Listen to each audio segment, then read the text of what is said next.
बेटा बहू की रोचक कहानी। एक गांव में एक संतानी आदमी रहता था जो अपनी पत्नी के साथ रहता था। वह अपने लिए एक बेटे की कामना करता था ताकि उसके परिवार का वंश आगे बढ़ सके। लेकिन दूसरी तरफ उसकी पत्नी भी अपने लिए एक बहू की कामना करती थी जो उनके बुढ़ापे की देखभाल कर सके। एक दिन वह आदमी उसकी पत्नी एक शादी में शामिल हुए जहाँ वह एक बेटे की जगह एक बहू से मिले। वह बहू बहुत ही समझदार थी और वह उनके मन को जीत लेती थी। उन्होंने उसे बेटी की तरह समझा और उसके लिए जितना संभव था समय निकाला। वह बहू सभी कामों को अच्छी तरह से संभालती थी और उनकी सहायता करती थी। जब भी वह ज़रूरत पड़ती थी उसकी पत्नी को बेटी जैसे लगने लगी और उन्होंने उसे अपनी बेटी की तरह प्यार देना शुरू कर दिया।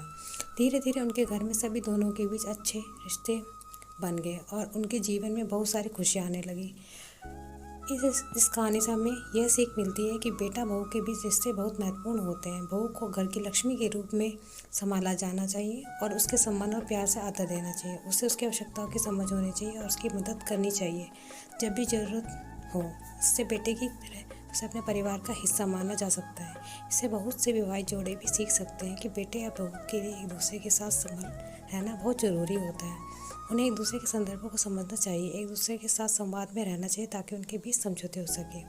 इससे न केवल परिवार में शांति बनी रहती है बल्कि ये एक समाज के लिए बहुत महत्वपूर्ण होता है। बेटा बहू एक बीच संभलते हुए हमें एक समझदार, स्वस्थ और खुशहाल समाज की ओर बढ़ते हुए जा सकता है।